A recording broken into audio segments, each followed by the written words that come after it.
যোৱা 5 তাৰিখে গভীৰ নিশা শিলচৰ চহৰৰ মাজমদিয়াত আশ্ৰম ৰোডত এটা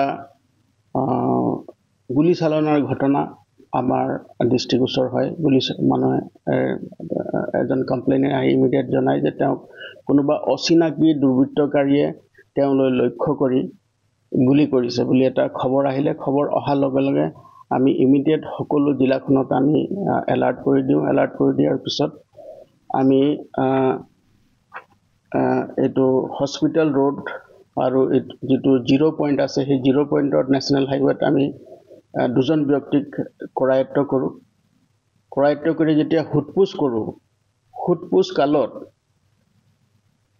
দেখা গ'ল যে এই দুজন ব্যক্তিক আমি পাইছিলোঁ। এজন নাম ডেভিড মাৰ আৰু দ্বিতীয়জনৰ নাম খ্ৰীষ্টফাৰ ভালনাকপাৰ। তেওঁলোক দুইজনৰ ঘৰ টাইকুৱাল পুলিচ ষ্টেচন আৰু আইজল মিজোৰাম।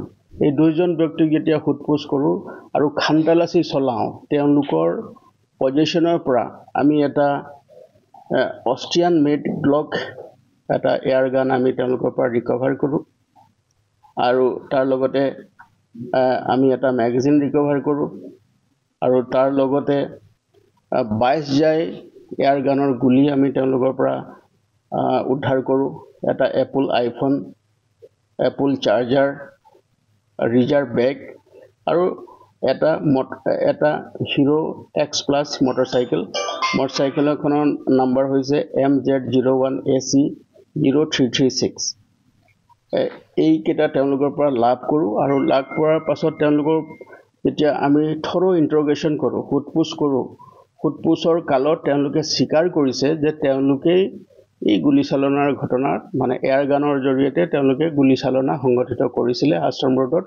আৰু তাৰ পৰা তেওঁলোকে পলাই যাওঁতে বাইকত যাওঁতে তেওঁলোকে বোকাত সোমাইছে আৰু গোটেই তেওঁলোকৰ গাত বোকা আৰু পানীৰে লুতুৰি পুতুৰি হৈ আহিছিলে। গতিকে সন্দেহজনকভাৱে তেওঁলোকক আমি ধৰা পেলাওঁ আৰু ধৰা পেলাই তেওঁলোকক খানতালাচি কৰোঁতে তেওঁলোকৰ পৰা পজিশ্যনৰ পৰা আমি এইকেইটা সামগ্ৰী লাভ কৰোঁ। আৰু তেওঁলোকে মূলতঃ তেওঁলোকক যে প্ৰাৰম্ভিক তদন্তত দেখা গৈছে যে তেওঁলোকে দুষ্কৃতিকাৰী হয় আৰু তেওঁলোকে বিভিন্ন ধৰণৰ এনেধৰণৰ এক্সটৰ্চন কাৰ্যৰ লগত জড়িত আছে। আৰু তাৰ লগতে আমি যেতিয়া বাকী তদন্ত কৰোঁ তেতিয়া দেখা গৈছে যে তেওঁলোক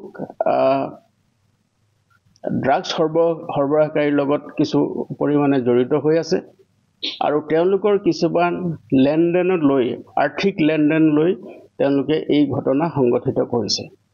গতিকে আমি ঘটনাটো সংগঠিত হোৱাৰ 1 ঘণ্টাৰ ভিতৰতে আমি দুষ্কৃতিকাৰী দুইজনকে ধৰিবলৈ সক্ষম হ'লোঁ আৰু বৰ্তমান তেওঁলোকে পুলিচৰ হেফাজতত আছে।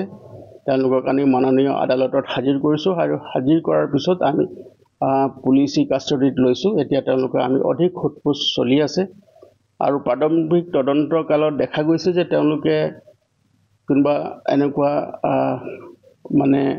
অসামাজিক সংগঠনৰ লগত হয়তো জড়িত হ'ব পাৰে, আমি সন্দেহ কৰিছোঁ আৰু সেইকাৰণে আমাৰ জোৰ তদন্ত চলাই আছোঁ।